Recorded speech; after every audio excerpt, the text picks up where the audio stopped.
श्रीमन्नारायण नारायण नारायण श्रीमन्नारायण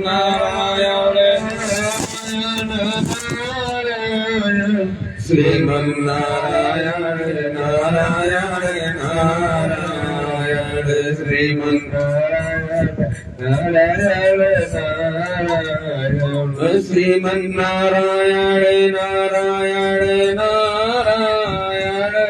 श्रीमन्नारायण नारायण नारायण श्रीमन्नारायण नारायण नारायण नारायण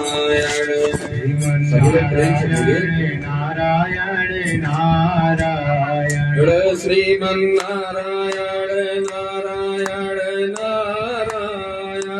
श्रीमन्नारायण नारायण नारायण श्रीमन्नारायण नारायण नारायण श्रीमन्नारायण नारायण नारायण। बोलिए भागवत भगवान की जय, श्री सुखदेव जी महाराज की जय, व्यास महाराज की जय, परीक्षित महाराज की जय, अपने अपने गुरु गोविंद की जय। अब आगे की कथा प्रारंभ होती है। तो जब भगवान का जन्म हो चुका है कल, अब जब भगवान का जन्म हो चुका तो देवकी जी बोली कि हे प्रभु, हे सर्वव्यापक, जब से आपने आने का विचार किया है तभी से यह दुष्ट कंस हमारे पीछे पड़ा हुआ है। इस अवध में हमने कितने कष्ट सहे हैं यह हमारा हृदय ही जानता है प्रभु, अथवा सिर्फ आप ही जानते होंगे। हे नाथ, हे प्रभु, अब आप इस दुनिया से मेरी रक्षा कीजिए नाथ। परंतु हे प्रभु, आपका वह ईश्वरीय रूप है जिसे बड़े बड़े योगी जन भी कठिनता से प्राप्त करते हैं, कठिनता से देख पाते हैं। सो आप अवतार लेकर अपने इस अद्भुत चतुर्भुज रूप को, इस मांस मज्जा से ढके हुए शरीर मनुष्य को, उसकी चर्म छोटी आंखों से, छोटी आंखों के सामने न रखें प्रभु ऐसा रूप। साथ ही मेरा यह निवेदन है कि यह कंस अभी जान जाएगा कि आप यहाँ उत्पन्न हो गए हैं तो वह तुरंत ही हाथ में अस्त्र शस्त्र लेकर के दौड़ता हुआ आएगा। सो आप कोई ऐसी युक्ति निकालें जिससे कोई इसका भेद न जान पाए, किसी को मालूम ना हो कि आपका जन्म हो चुका है। क्योंकि इस पापी दुष्ट कंस ने मेरे बहुत से पुत्रों को मार डाला है। इस कारण मैं डरती हूँ कि वह कहीं आपको भी ना, आपके ऊपर भी ना कोई आक्रमण कर दे प्रभु। हे विश्व मूर्ति, अब आप इस अलौकिक चतुर्भुज रूप को सर्वथा गुप्त रखिएगा। तो श्री सुखदेव जी कहते हैं कि हे परीक्षित, जब देवकी जी ने ऐसा कहा तब उसकी ममता भरी बातों को सुन करके श्री भगवान कृष्ण बोले, हे पतिव्रत देवकी, तुम इससे पहले तीसरे जन्म में स्वयं मनवंतर में पृथ्वी नाम की स्त्री थी और यह वसुदेव जी उस समय सुतपा नामक प्रजापति थे। तब उनके पश्चात जब तुम्हें ब्रह्मा जी ने सृष्टि रचने को कहा, उस समय तुम अपने तपोबल से दोनों ने मुझसे मन लगा करके बड़ा कठोर तपस्या किया था और ऐसा उग्र तप किया, ऐसा कठिन तपस्या की कि वर्षा, आयु, धूप, शीत, आग, तप और भिन्न भिन्न धातुओं के धर्मों का कष्ट सह करके अंतःकरण के मल को जला दिया और गिरे हुए सूखे पत्ते तथा वायु का पूजन करते हुए तुम दोनों ने प्रेम से मेरी पूजा की, आराधना की है। इस प्रकार मुझसे मन लगा करके अत्यंत दुष्कर तपस्या करते करते तुम दोनों ने 12,000 वर्ष व्यतीत कर दिए। हे देवकी, हे माते, उस समय मैं तुम्हारे ऊपर प्रसन्न होकर तुम्हें बल देने की इच्छा से इसी चतुर्भुज रूप स्वरूप का धारण करके तुम्हारे शरणों प्रकट हुआ था। और जब मैं तुमसे वर मांगने के लिए कहा मैंने, तब तुमने कहा कि हे प्रभु, मैं तुम्हारे ही जैसा पुत्र चाहती हूँ। उस समय तक तुम दोनों को मैं तुम्हें आदि का कुछ भी ज्ञान नहीं था और ना तुम्हें कोई संतान थी। बस इसी कारण मेरी योग माया ने तुमसे ऐसा वर मांगने को बाध्य किया था। जब मैं चला गया तब तुम दोनों ने मुझको पा करके अपना मनोरथ सफल किया, अपना कार्य पूर्ण किया, अर्थात विषय भोगों में लगे। अतः तुम लोग बड़े ही पवित्र हो और सदा से पवित्र रहे हो। तुम्हारे समान कोई पवित्र नहीं है देवकी। तुम्हें परम पवित्र जान करके ही मैं तुम्हारे गर्भ से उत्पन्न हुआ हूँ, क्योंकि पहले मैं तुम्हारा ही पुत्र था और इस बार भी हुआ हूँ तुम्हारा पुत्र बन करके उत्पन्न। फिर वही तुम दोनों अदिति और कश्यप के रूप में उत्पन्न हुए, पैदा हुए। जब मैं अदिति में कश्यप जी के प्रताप से वामन रूप धारण कर प्रकट हुआ था। हे देवकी, अब उन कश्यप अदिति रूपधारी तुम्हारे इस तीसरे जन्म में पहले दिखाए हुए उस चतुर्भुज रूप में से फिर उत्पन्न हुआ हूँ। इस प्रकार मैंने अपने उस वचन को जो मैंने तुम्हें दिया था पहले, जो मैंने तुम्हें दिया था पहले, मैं तुम्हारा पुत्र बनूंगा, मैं तुम्हारा पुत्र होकर के पैदा होऊंगा, उसे पूरा किया है। इससे पहले मैं तुमको यही चतुर्भुज रूप दिखाना चाहता था। यह रूप दिखाने का मेरा यह अभिप्राय नहीं था, यह मंतव्य नहीं था कि यह रूप दिखाने का मेरा कोई अभिप्राय नहीं था कि बिना इसके मेरी मूर्ति का ज्ञान नहीं हो सकता। परंतु अब तुम जो कहती हो, इसीलिए अब मैं इस चतुर्भुज रूप को गुप्त कर बालक रूप बन जाता हूँ और तुमसे यह कह भी देता हूँ कि बस मेरे रूप का दर्शन किसी को ना होगा। अर्थात अब मैं अपने इस रूप से कभी अवतार न लूंगा और लूंगा तो एक साधारण सा रूप होगा, जिस रूप को सभी मनुष्य पहचान सके, देख सके। इसलिए लोग तुम इस जन्म में चाहे पुत्र भाव से अथवा ब्रह्म भाव से बराबर मेरा ध्यान अथवा मेरे में प्रति प्रीति कर लोगों में अंत को मोक्ष को पाओगे। हे वसुदेव जी, अब यदि तुम्हें कंस का ऐसा ही भय है तो मुझे गोकुल पहुंचा दो। वहाँ यशोदा के गर्भ में मेरी योग माया ने, मेरे अंश ने जन्म ले लिया है। वहाँ यशोदा के गर्भ में योग माया ने जन्म ले लिया है। तो इसलिए सुखदेव जी कहते हैं कि हे राजन परीक्षित, इस प्रकार वसुदेव और देवकी से कहकर के श्री हरि भगवान चुप हो गए और अपनी योग माया के प्रभाव से उन दंपतियों के देखते देखते भगवान चतुर्भुज रूप त्याग करके छोटे से बालक के रूप में हो गए। इसके पीछे वसुदेव जी श्री हरि से कहने लगे। हरि के कहने के अनुसार जैसे ही उन्हें उठा करके एक घर के बाहर जाने को तैयार हुए, वैसे ही भगवान योग माया भी यशोदा के गर्भ से उत्पन्न हो गई। उधर जिस समय वसुदेव जी श्री कृष्ण को लेकर के चले कारागार से, उस समय योग माया ने द्वारपालों का ज्ञान भर लिया, जिससे वे जागते हुए भी सो गए। माया ने समस्त नगर निवासियों को निद्रा की अवस्था में कर दिया और द्वार लोहे के कीले ठोक करके जंजीरों से बंद कर दिए थे, जो किसी प्रकार से खुल नहीं सकते थे।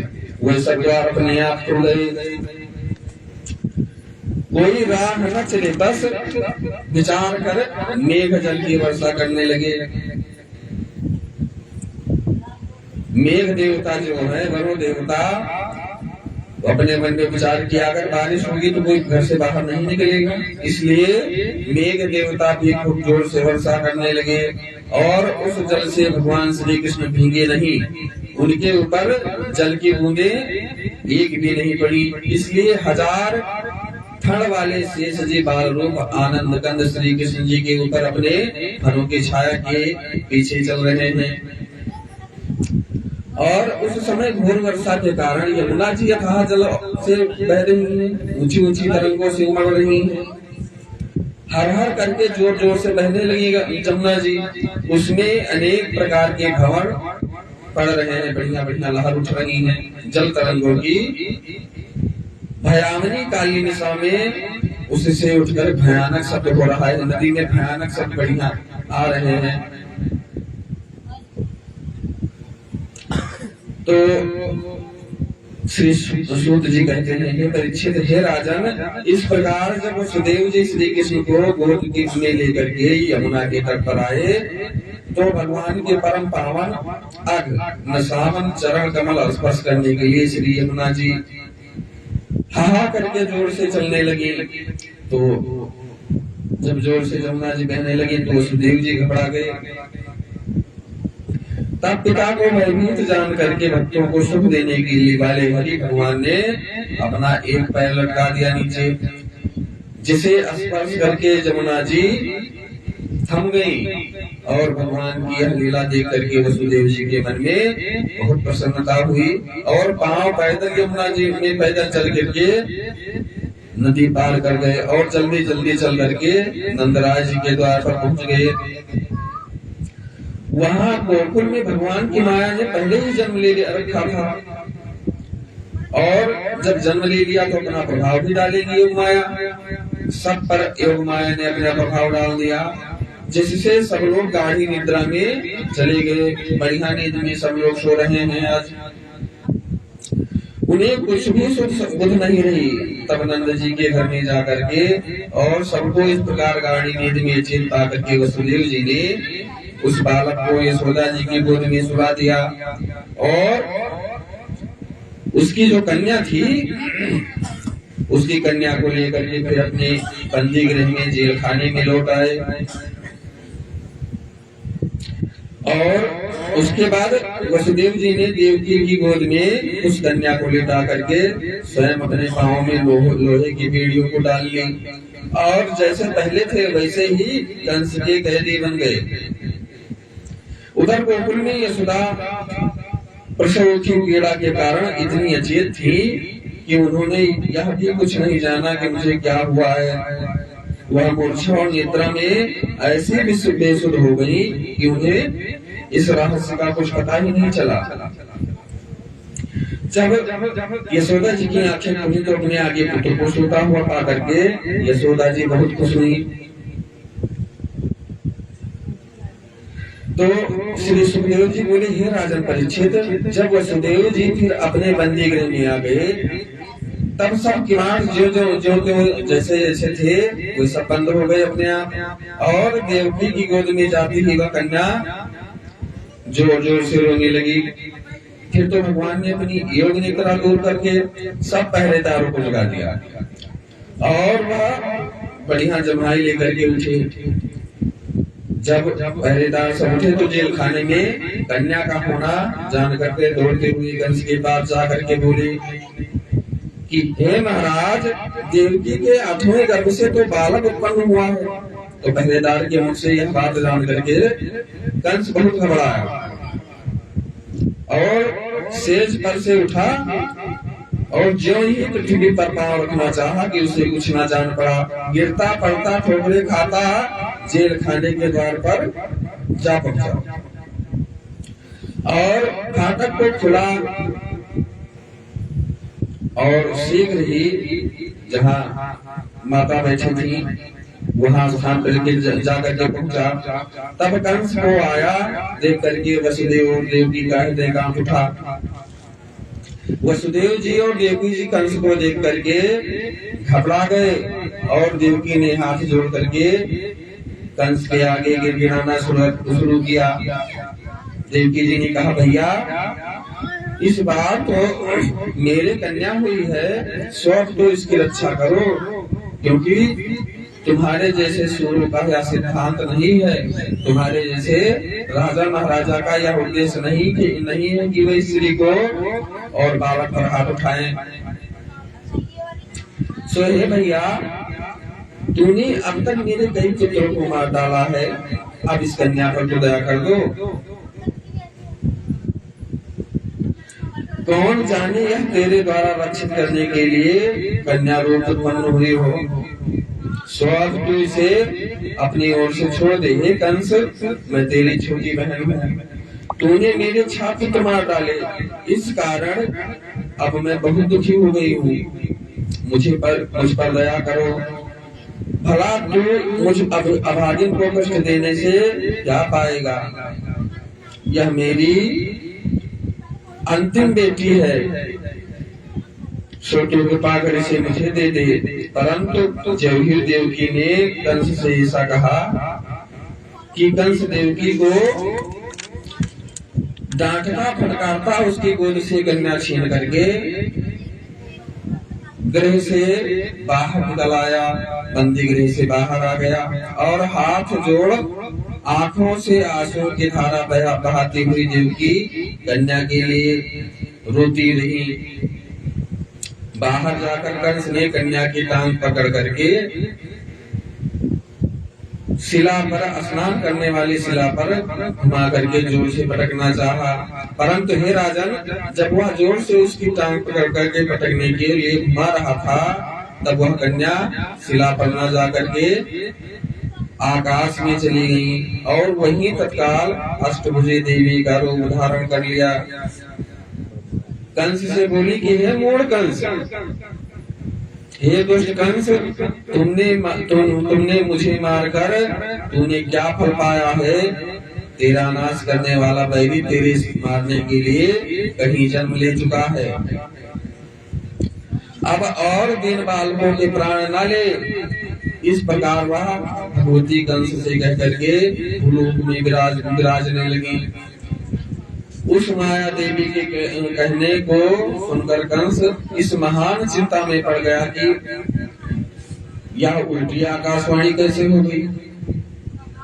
तब देवकी वसुदेव को अब जेल खाने में रखना व्यर्थ है, ऐसा समझ करके कंस ने उनको छोड़ दिया और विनय पूर्वक देवकी से कहने लगा कि हे बहन, मैं बड़ा पापी हूँ, मैं बड़ा निर्दयी हूँ और अपराधी हूँ।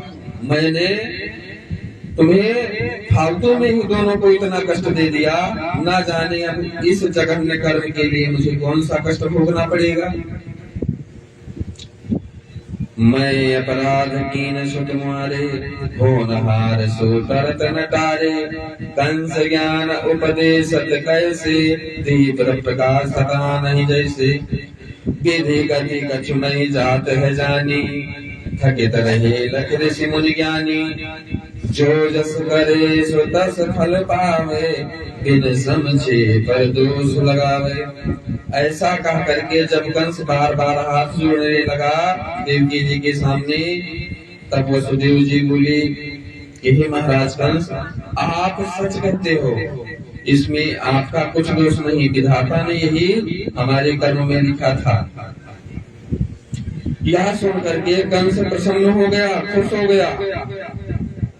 आदर के साथ वसुदेव देवकी को अपने घर ले गया और विधि पूर्वक भोजन कराया।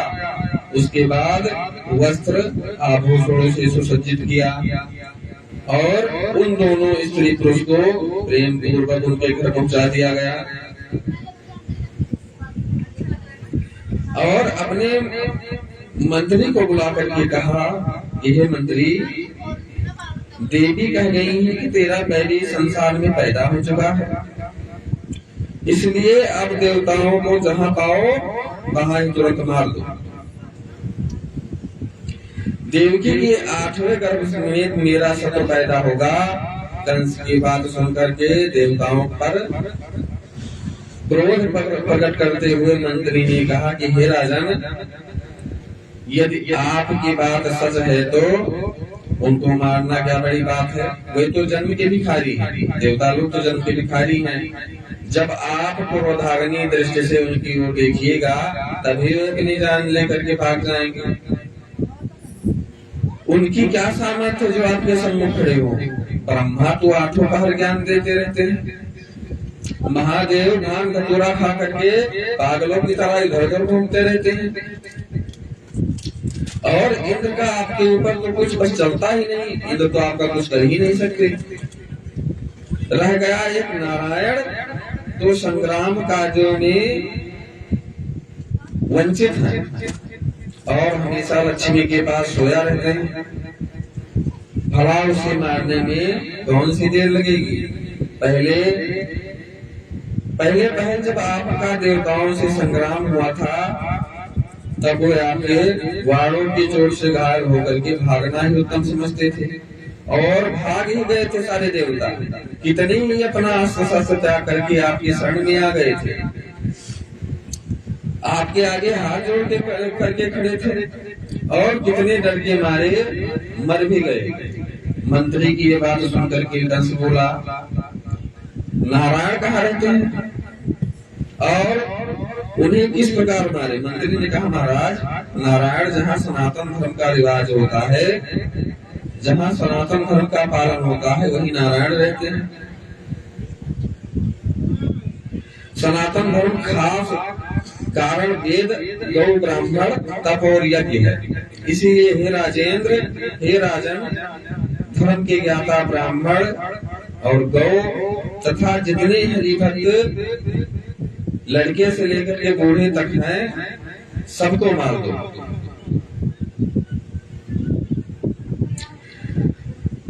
सबको मार डालने से आप ही नारायण का संहार हो जाएगा। अगर इन सबको मार दोगे, धरती के ब्राह्मणों को, गौ को और जितने भगवान के भक्त हैं, सबको मार दिया जाए, तो भगवान का अस्तित्व खत्म हो जाएगा।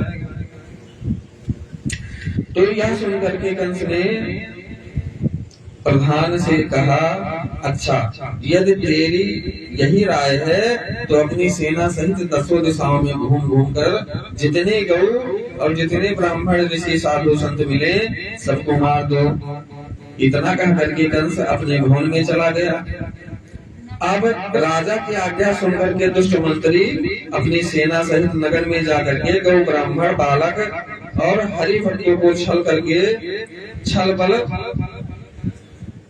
कल तीनों प्रकार से ढूंढ ढूंढ कर मारने लगा।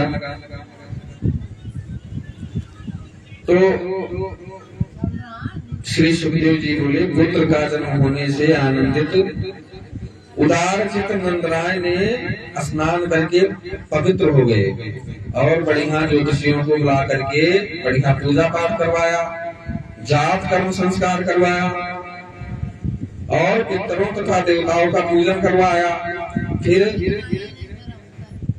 बढ़िया 2 लाख गायों को सींग में सोना जड़वाया और रत्नों के ढेर सहित स्वर्ण जनित वस्त्रों से मढ़े हुए 7 किलो के पर्वत को दान दिया।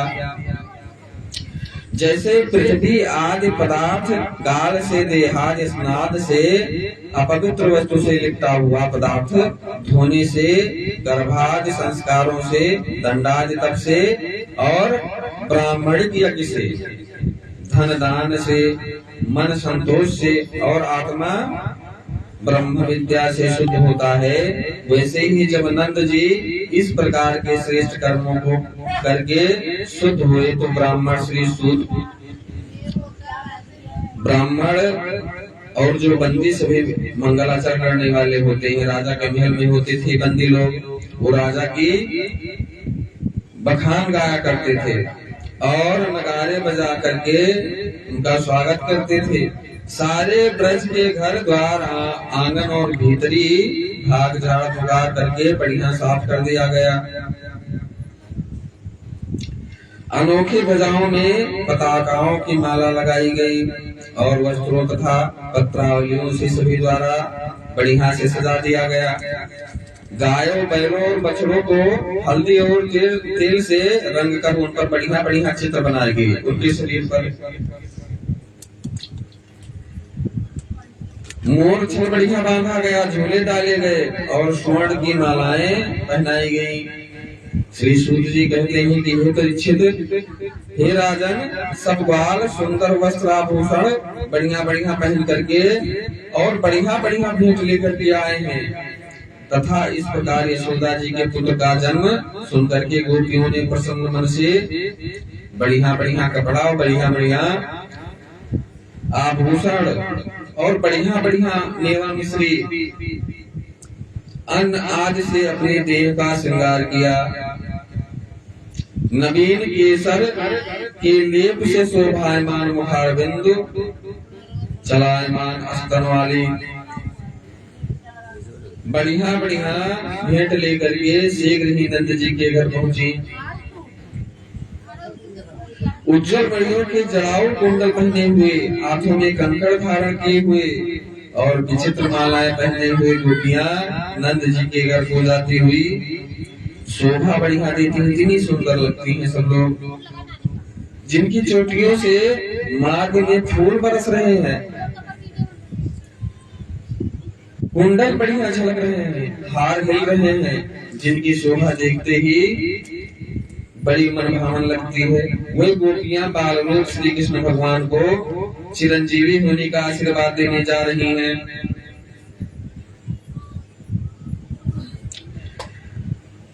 जगतपति श्री कृष्ण के ब्रज में पधारते ही इस महोत्सव में विचित्र बाजे में बढ़िया बढ़िया बाजा बजने लगा और ग्वाल वृंद प्रसन्न होकर के बढ़िया घी दूध और जल बढ़िया बढ़िया लेकर के माखन फेंकने लगे। उदार चित्त वाले नंदराज जी ने सूत मागध और बंदी जन जो थे और ऐसे सभी लोगों को अपनी विद्या से ही जीविका कमाते वस्त्र आभूषण गौ दान किया। उदार हृदय नंद जी ने अपने पुत्र के कल्याण के लिए श्री विष्णु देव की आराधना की, पूजा की और जो लोग भी जिस इच्छा से आए थे उनको वही वस्तु दे करके यथा योग्य पूजन किया तथा नंद जी द्वारा सम्मानित महाभाग्यदायिनी शालिनी रोहिणी दिव्य वर्ष और माला और कंठाभरण आदि सभी हुई सजी बढ़िया है इस महोत्सव में विचर रही है। तो श्री सुखदेव जी ने कहा कि हे राजन, जब से श्री भगवान वहां के राजमान हुए हैं तब से उनके प्रभाव के कारण नंद जी का गोकुल समस्त संपदाओं से तथा लक्ष्मी से भर गया है। हे प्रभु, एक बार गोकुल की रक्षा के लिए गोपों को आज्ञा देकर के श्री नंद जी कंस को कर देने चले गए। पहले छोटे छोटे जो राजा थे वो बड़े लोगों राजा को कर दिया करते थे, जैसे आजकल होते हैं प्रधानमंत्री, मंत्री, मुख्यमंत्री, ऐसे सब पहले भी हुआ करते थे। तो जब नंद जी कंस को कर देने के लिए मथुरा में गए तब अपने परम मित्र नंद जी को आया हुआ देख करके उनका कर चुकता हो जाने के पश्चात श्री वसुदेव जी उनके डेरे पर गए जहाँ वो रहते थे, गए और जैसे ही प्राण को आया हुआ देख करके शरीर खड़ा हो जाता है वैसे ही परम मित्र श्री वसुदेव जी को आता हुआ देख करके श्री नंद जी जल्दी से प्रेमातुर होकर के खड़े हो गए और प्रेम पूर्वक बाहें पसार करके उनके भेंट करने लगे। ये राजन, स्वागत है, सत्कार है। तो स्वागत सत्कार पा करके सुख में बैठे हुए वसुदेव जी ने जिनका मन में अपने पुत्र ही लगा था, आदर पूर्वक नंद जी से कुशल प्रश्न किया और कहा कि हे नंद महाराज, हे भाई, यह बड़ा ही अच्छा हुआ कि आप निसंतान तथा संतान की ओर से निराश थे। यहाँ बुढ़ापे में पुत्र उत्पन्न हो गया। आज आप मुझे इस प्रकार देखने में आ गए मानो आपने संसार चक्र में फिरते हुए पुनर्जन्म का लिया हो। यह बड़ा ही मंगलमय हुआ क्योंकि अपने प्रिय का दर्शन होना अत्यंत दुर्लभ है। जैसे जल प्रवाह के साथ बहते हुए तिनके और काष्ठ आदि एक दुर्लभ है, जैसे एक स्थान पर स्थिर नहीं रहता। जल में अगर कोई तिनका पड़ जाए तो वो बहता ही रहता है, एक स्थान पर नहीं रुकता।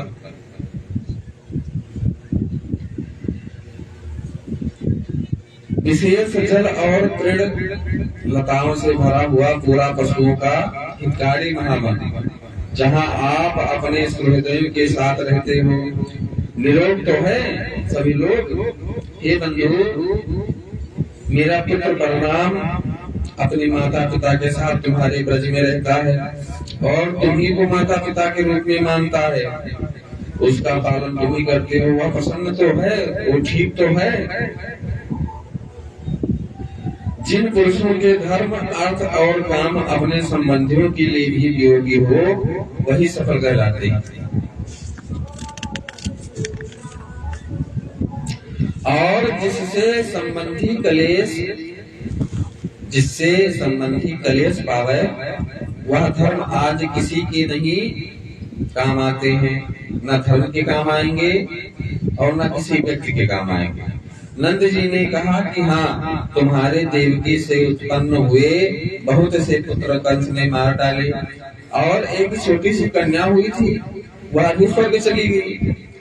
इस जीव की प्रारब्ध ही सीमा है और प्रारब्ध ही सबसे बड़ा सत्य है। जो मनुष्य इसका ज्ञान रखता है उसे मोह नहीं आता, क्योंकि वसुदेव जी ने कहा कि तुम राजा कंस का वार्षिक कर दे चुके और मुझसे भी मिल चुके, अब यहाँ अधिक ठहरना उचित नहीं है, क्योंकि गोकुल में उत्पात होने की आशंका ज्यादा है। तो श्री सुखदेव जी बोले कि श्री नंद राय जी आदि गोप इस प्रकार वसुदेव जी की वाक्य सुन करके अपने बैलों की गाड़ियों पर बैठ करके विदा मांगी और विदा मांग करके गोकुल चले गए। तो श्री सुखदेव जी बोले कि हे परीक्षित, नंद जी मार्ग में यह विचार करते जा रहे हैं। नंद जी अपने मन में सोचते हुए रास्ते में जा रहे हैं कि वसुदेव जी का कहना मिथ्या तो नहीं हो सकता।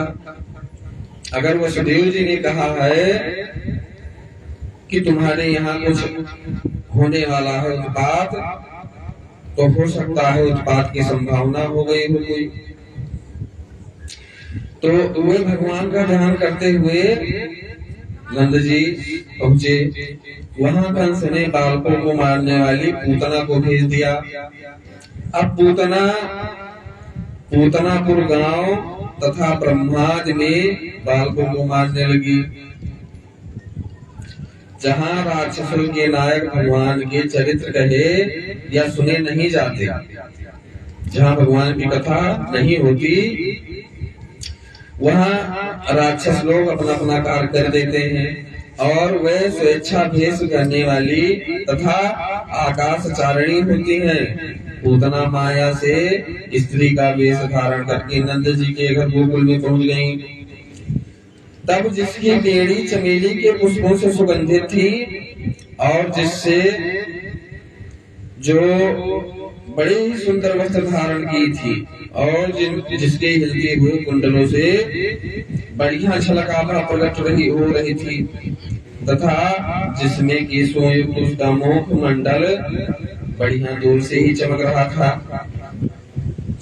उसकी मंद मुस्कान और कटाक्ष मन को मोहित कर देती, जिससे उसे रोकने की सामर्थ किसी में नहीं रही। इतना सुंदर बढ़िया दूर से दिख रही है, इतना सुंदर झलक रही है कि सभी लोग सोचते ही कोई होगी राजा महाराजा के यहाँ की इतनी सुंदर पहनावा, इतना सुंदर आभूषण, इतना सुंदर रूप है।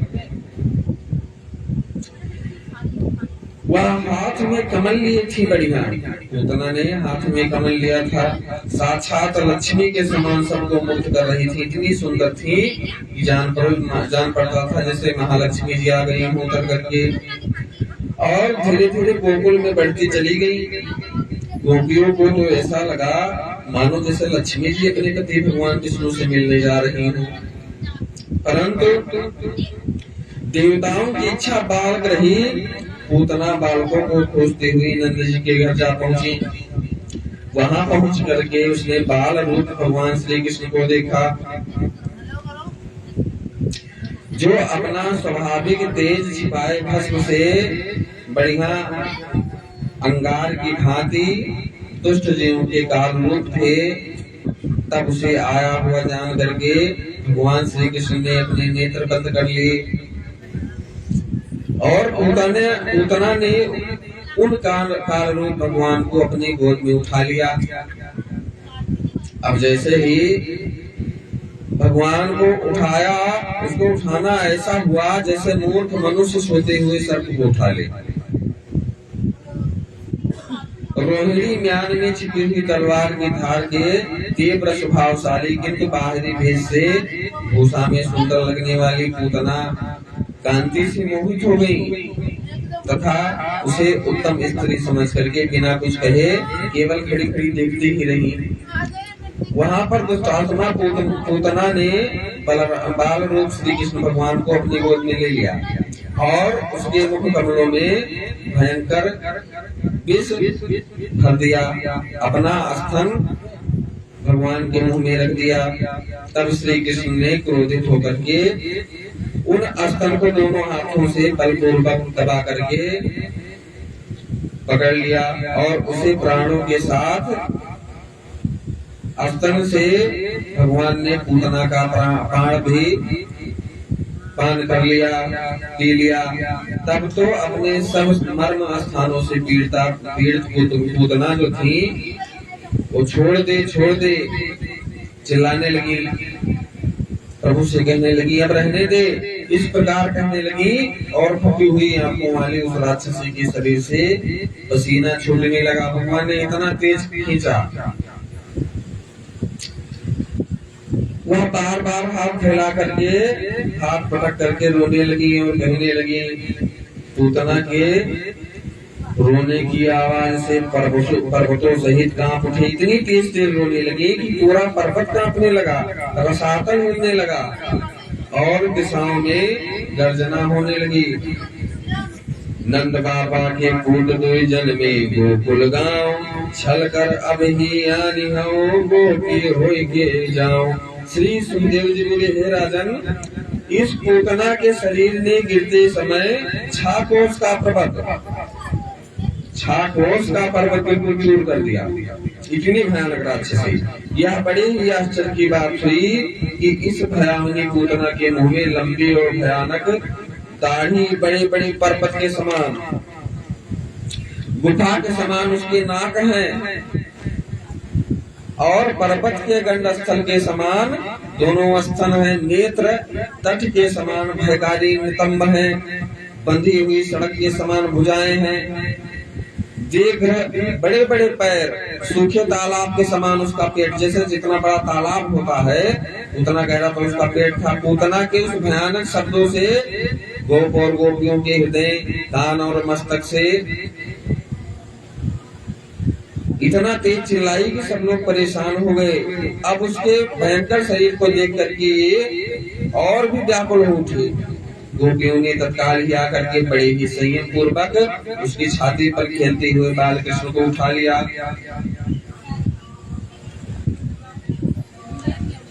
पर जैसे ही बाल कृष्ण को उठाया, यशोदा और रोहिणी सहित उन सभी गोपियों ने भगवान बाल कृष्ण पर गऊ की पूंछ से उनकी नजर उतारी।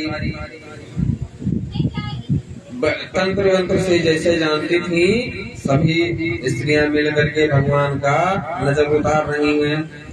भांति भांति उनकी रक्षा की, फिर गौमूत्र को और गोबर को मिला करके उन्हें स्नान कराया।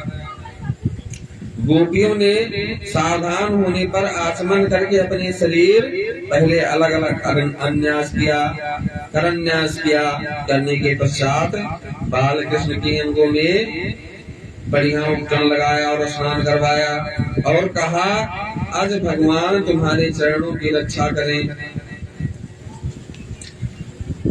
भगवान आपके शरीर की रक्षा करें। इस प्रकार स्नेह में बंधी हुई गोपियों द्वारा रक्षित बाल कृष्ण को यशोदा जी ने दूध पिला करके सुला दिया।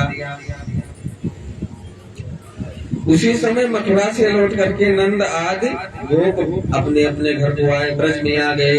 उन्होंने मार्ग में पड़ी पूतना की देह को देख करके मन में बड़ा आश्चर्य किया और कहा कि वसुदेव जी ऋषि या योगेश्वर भी जान पड़ते हैं, क्योंकि उन्होंने जैसे ही कहा या वैसा ही उत्पात ज्ञात हो रहा है। नंद जी ने बहुत सावधान पुण्य किया। पूतना को उसके हाथ पैर तोड़ करके पृथ्वी में गाड़ दी गई और मांस चमड़ा जो था वो अग्नि में जला दिया गया। अब कृष्ण जी के स्पर्श करने से, उसके जलने से बढ़िया खुशबू निकलने लगी, बढ़िया सुगंध निकली, जिससे संसार सुगंधित हो गया। तो परीक्षित जी ने पूछा कि हे महाराज, इसके शरीर से सुगंध क्यों निकल रही थी?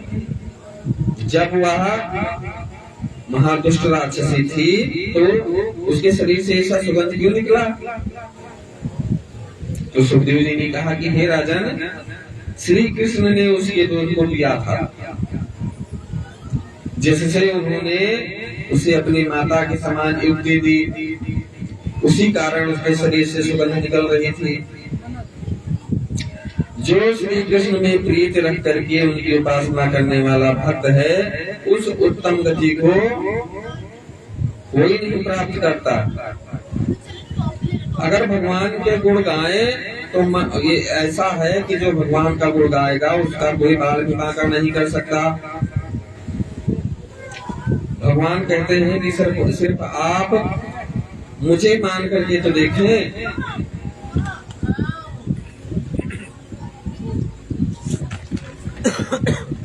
तो श्री कृष्ण में प्रीत रख करके उनकी उपासना करने वाला भक्त उत्तम गति को प्रदान करता है।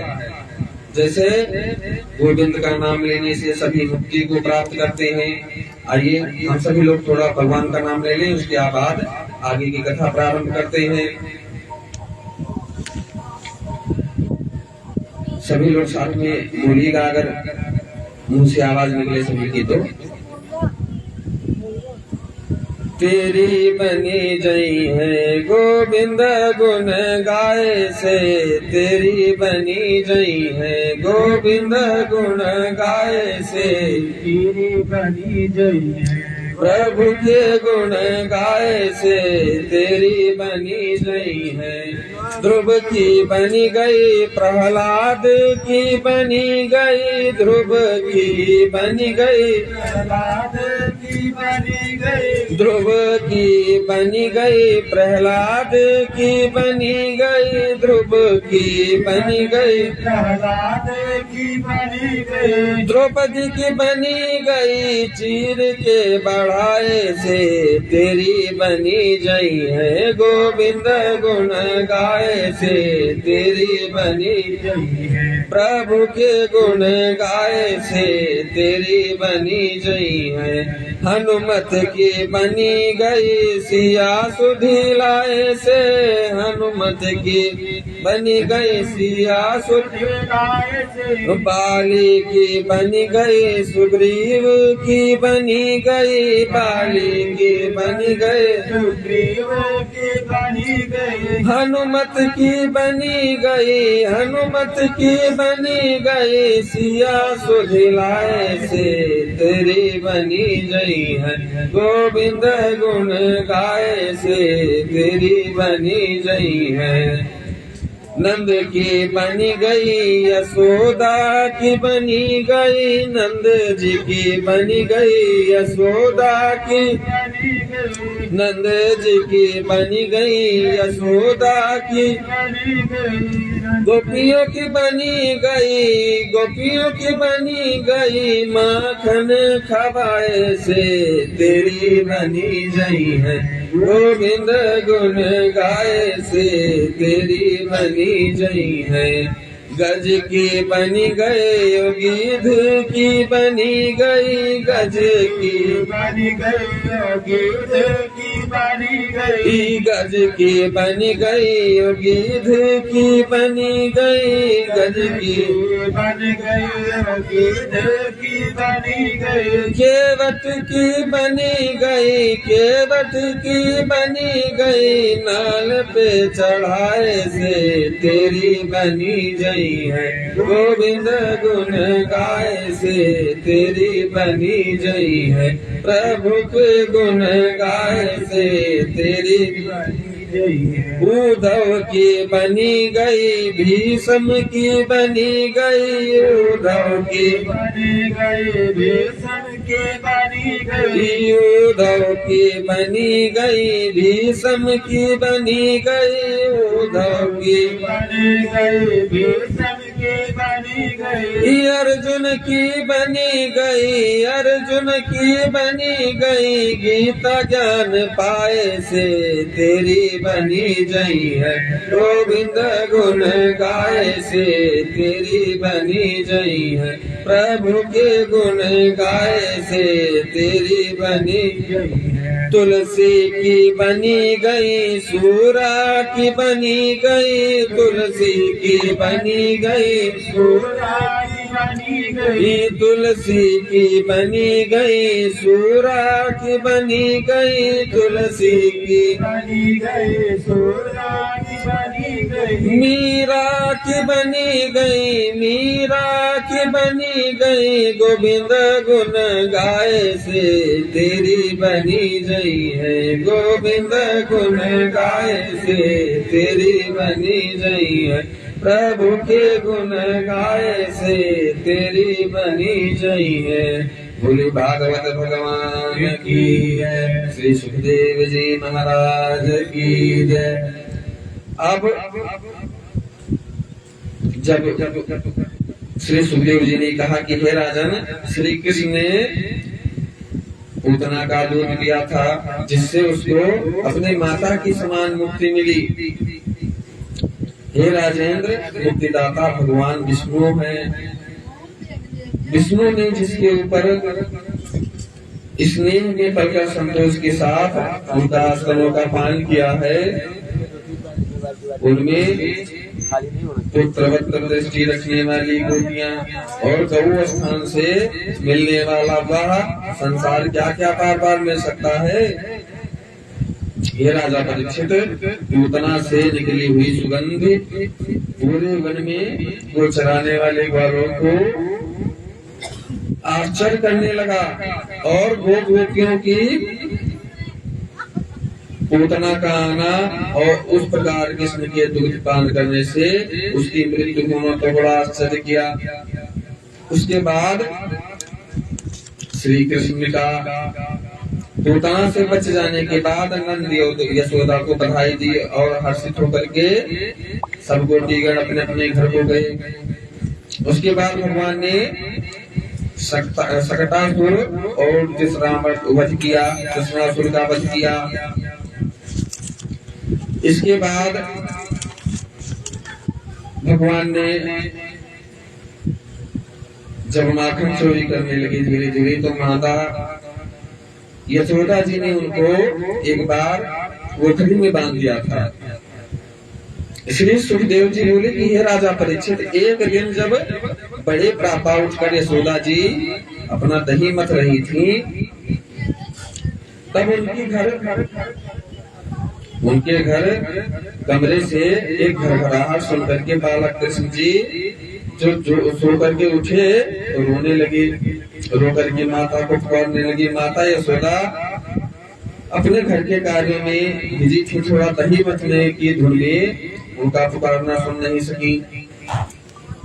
कृष्ण जी रोते रोते यशोदा जी के पास आ गए और मथनी पकड़ करके दही मथना रोक दिया और बोले, माँ मैं तुमको इतनी देर से बुला रहा हूँ किंतु तुम आई नहीं अभी तक। क्या तुम्हारा काम अभी तक खत्म नहीं हुआ, समाप्त नहीं हुआ? इतना कह करके बाल कृष्ण भगवान रोने लगे। यशोदा उन्हें फुसलाने के लिए गोद में उठा लिया, परंतु कृष्ण जी पात्रों में रखे हुए उस दही और माखन को निकाल करके पृथ्वी पर फेंकने लगे। पांव पटक पटक करके जोर जोर से रोने लगे। माता का आंचल खींचने लगे। तब उनकी इस क्रियाओं से घबरा करके नंदरानी ने कहा कि हे बेटा, तुम यह क्या कर रहे हो? कौन सी आदत सीख ली तुमने? फिर यशोदा जी ने फुसला करके प्यार से गोद में उठा करके उनको माखन मिश्री और रोटी खाने को दिया। कृष्ण जी प्रसन्न होकर के खाने लगे। उन्हें नंदरानी बार बार मन में सोचती कि नजर कहीं तो नहीं लग गई मेरे बालक को। इतने में जब यशोदा जी उबाल मारते दूध को बचाने के लिए गई अंदर किचन में, तो इधर श्री कृष्ण जी ग्वाल बालों को बुला करके जो सारा दूध दही के पात्र थे उसे फोड़ दिया और सब फोड़ करके शिखाओं को खिला दिया और द्वार पर निकल आए। अब यशोदा जी ने लौट करके देखा तो दूध दही के पात्र सब बर्तन फूटे पड़े हैं और उनके सारे पदार्थ जो जिसमें दूध दही रखे थे वो सब नष्ट हो गए, सब इधर उधर बह गए। यह देख करके उनको बड़ा क्रोध आया तो हाथ में छड़ी ले ली। छड़ी ले करके निकल पड़ी और ढूंढती ढूंढती वहां पहुंच गई जहां कृष्ण भगवान हंस हंस करके अपने साथियों के साथ खेल रहे थे, माखन खा रहे थे। तब माता को इस प्रकार हाथ में छड़ी लेकर आते देख करके बालक कृष्ण शीघ्र ही उठ करके खड़े हो गए। भक्त युक्त होकर के डर के मारे इधर उधर भागने लगे। यशोदा भी उन्हें पकड़ने के लिए उनके पीछे दौड़ती रही। शेष महेश गणेश निरंतर चरण पूज ध्यामहि उरंतर तही को गहन चाहत नंद रानी प्रभु माया गुण जाए न जानी। अंत में भागते हुए कृष्ण को यशोदा जी ने पकड़ लिया और जब पकड़ लिया तो छड़ी को दिखा करके कठोर शब्दों में कृष्ण से पूछने लगी। डांट करके माता पूछने लगी, क्या क्यों रे चोर, दूध दही के बर्तन को किसने तोड़ा? कृष्ण रोते रोते मीठी आवाज में मंद मंद स्वर में बोले, माँ मैंने नहीं तोड़ा, मैं नहीं जानता, मुझे छोड़ दो। इतना कह करके पुनः भगवान दोबारा रोने लगे। उनके नेत्रों का जल समस्त मुंह पर फैल गया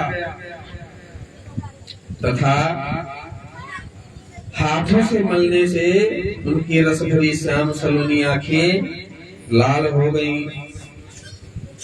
फिर तो कृष्ण जी को इस प्रकार भयातुर देख करके यशोदा जी अपने हाथ की छड़ी फेंक दिया और घर ला करके उनको डोरी से एक ओखली में बांधना चाहा, परंतु कृष्ण ने ऐसा अद्भुत चमत्कार कर दिया कि जिस डोरी से माता यशोदा उन्हें बांधती है वो 2 अंगुल छोटी ही पड़ जाते हैं। यशोदा जी उसमें दूसरी जोड़ती हैं परंतु बांधते समय वह फिर 2 अंगुल छोटी हो जाती है। ऐसा करते करते उन्होंने घर की समस्त रस्सियां मंगा ली, जितनी रस्सियां घर में सी सब मंगा लिया, पर कृष्ण जी बांधे न गए। फिर वही 2 अंगुल खाली रह जाता, अर्थात उतनी रस्सी प्रत्येक बार कम पड़ जाती। जब रस्सी कम पड़ जाती तब इसमें विवश हो अपने परिश्रम को व्यर्थ जान करके यशोदा जी को बड़ा आश्चर्य हुआ और वह भगवान की ओर देख करके हंसने लगी। जब भगवान ने देखा कि माता शिथिल हो गई है, शांत हो गई है, तो वे स्वयं बंधन में पड़कर बंध गए। तो फिर उन्हें वैसा ही बांधा। यशोदा जी ने अपने बांध करके अपने अपने काम में लग गई। इधर बंधन में पड़े भगवान को अपने भक्त यमल अर्जुन का स्मरण हो गया, जो वृक्ष के पेड़ में थे और पहले देव योनि में नल कुंवर और मणिग्रीव जिनके नाम थे, जिन्हें धन का अभिमान हो गया था और नारद जी के श्राप से जो वृक्ष बन गए थे। भगवान ने उनका उद्धार किया। जब श्री राजा परीक्षित ने पूछा कि हे सुखदेव जी महाराज, नारद मुनि ने उन्हें क्यों श्राप दिया था, श्राप का देने का कारण क्या था, और वो थे कौन? कृष्ण कृपा कर नल गोबर और मणिग्रीव की कथा को सुनाने का कष्ट करें। श्री सुखदेव जी बोले, हे राजेंद्र, हे राजन, नल गोबर और मणिग्रीव ये दोनों कुबेर जी के पुत्र हैं, जो कैलाश पर्वत पर रहते थे। कुबेर शिव जी का भक्त था और उसके पुत्र नल गोबर और मणिग्रीव भी शिव जी के भक्त थे। शिव जी ने उन्हें परम धनवान बना दिया, परंतु वे उसे सहन न कर सके।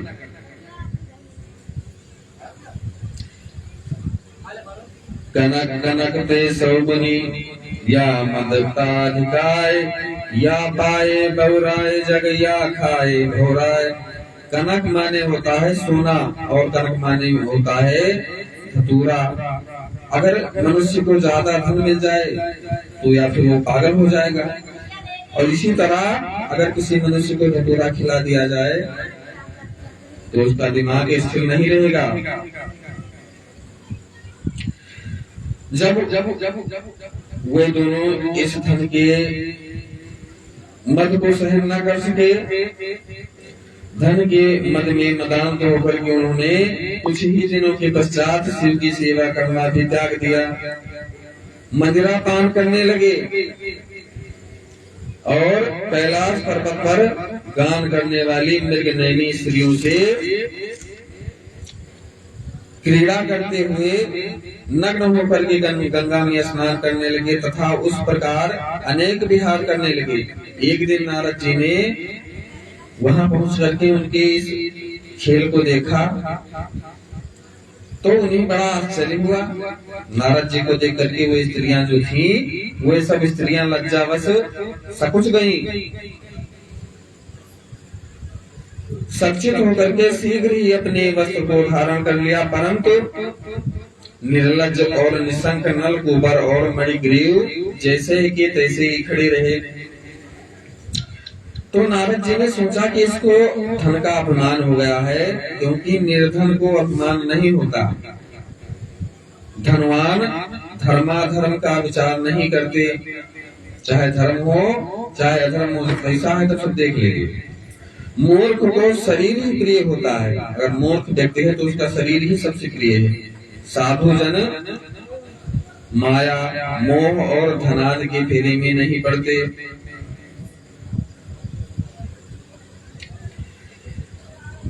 सुख उनको दुख सुख का सामना होता है, ऐसा विचार कर नारद जी ने उनको श्राप दे दिया। इस पाप से तुम दोनों गोकुल में जाकर के वृक्ष हो जाओ, और जब श्री कृष्ण अवतार लेंगे तब तुम्हारा उद्धार होगा। यह कहकर के नारद जी बद्री धाम जा करके चले गए और कुबेर के पुत्र गोकुल में वृक्ष हो गए। तब नारद जी के वचनों को सत्य करने के लिए भगवान ने ओखली को विशेष करके वहां लेकर के आए जहाँ यमला अर्जुन के वृक्ष थे। वहां जाते ही उन्होंने ओखली को दोनों वृक्षों के बीच में फंसा करके झटका मारा तो दोनों वृक्ष जड़ से उखड़ गए, और वृक्ष जैसे ही धराशायी हो गए, उनमें से दो सुंदर पुरुष हाथ जोड़ करके निकले और बोले, हे भगवान, हे गोविंद, मैं आपकी शरण में हूँ। हे देवताओं के स्वामी और मनुष्यों को सुख देने वाले, हे दीनों के रक्षक, आपकी जय हो। हे प्रभु, हे ब्राह्मणों के हितैषी, राक्षसों के नाशक, आपकी जय हो। आपने हम पर जो कृपा की है, इसके लिए हम आपके कृत्य हैं। हे प्रभु, नारद जी की कृपा से ही हम आपके दर्शन कर प्राप्त हुए हैं, और अब हमें किसी वस्तु की आकांक्षा नहीं रही। प्रभु, यदि आकांक्षा है तो केवल इस बात की है कि मेरा मन आपके चरणों में लगा रहे।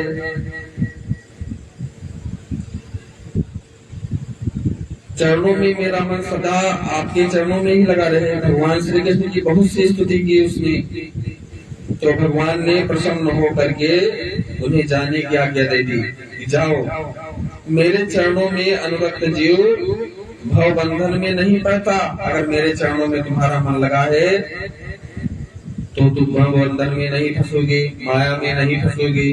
यह सुन करके नलकुबर और मणिग्रीव ने भगवान के चरणों में प्रणाम करके उत्तराखंड की ओर प्रस्थान करके अपने घर का मार्ग अपना लिया। उसके बाद नलकुबर की उद्धार करने के बाद भगवान वत्सासुर और बकासुर का वध किया। इसके बाद भगवान ने अघासुर का वध किया। श्री सुखदेव जी बोले कि हे राजा परीक्षित, एक दिन प्रातः काल होते ही श्री कृष्ण ने अपने साथियों से पहले उठ करके, सभी साथी जो थे उनसे पहले उठ करके अपनी गाय खोल करके उन्हें वन में चराने के लिए लेकर के चले गए। और चलते चलते मार्ग में सबसे पुकार करके कहते हैं कि मैं चल रहा हूँ, तुम लोग भी अपनी गाय लेकर के शीघ्र आ जाओ। सब ग्वाल बालों ने ऐसा ही किया। वहां पहुंच करके यमुना के तट पर बालकों के साथ मिलजुल कर कृष्ण जी तरह तरह की बाल लीला करने लगे। उसी समय कंस ने अघासुर नामक राक्षस का कृष्ण को मारने के लिए वहां भेज दिया गया। वहां जाकर के वह श्री कृष्ण को भक्षण करने के विचार से कुछ दूर पर जाकर के एक गुफा में भयानक मुंह फैला करके बैठ गया। और जैसे उसने मुंह फैला करके बैठा, जिसमें प्रवेश करके कोई बाहर नहीं निकल सकता था। सब ग्वाल बालों के साथ राम कृष्ण अपने खेलने के स्थान से उठ करके जो चले तो उसी गुफा में जा पहुंचे।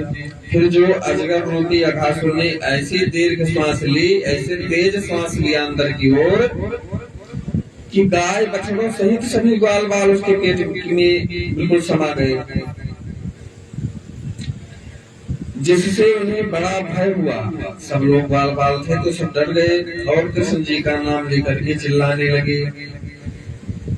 कृष्ण जी समझ गए कि अजगर के रूप में यह अघासुर राक्षस है। इस अघासुर राक्षस को सबको अपने पेट में बिठा लिया है। जब कृष्ण भी आ जाए तब मैं अपना मुंह बंद करूं, यह समझकर कृष्ण जी उसके मुंह में प्रवेश कर गए।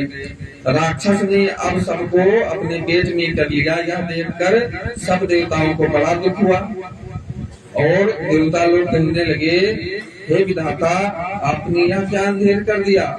इधर राक्षस अघासुर मन में ही बहुत प्रसन्न हो रहा है अपने मन में।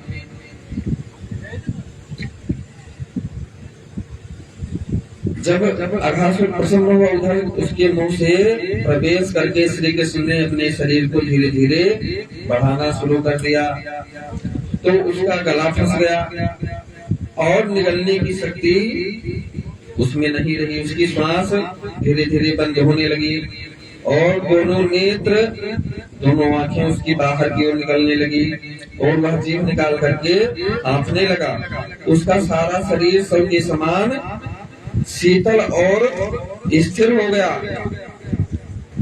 उसका प्राण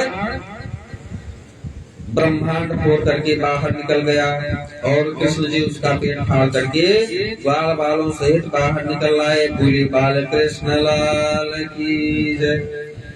फिर अपनी शक्ति दे करके सबको बढ़िया से सचेष्ट किया, बिल्कुल स्वस्थ किया और सायकाल देख करके सबको साथ लेकर के देवताओं ने प्रसन्न हो गया। देवताओं प्रसन्न होकर के भगवान के ऊपर फूल की वर्षा करने लगे और नगाड़े बजाने लगे। स्वयं ब्रह्मा जी कृष्ण जी का दर्शन करने के लिए वृंदावन आ गए। अघासुर दैत्य सूख करके गुफा बिल्कुल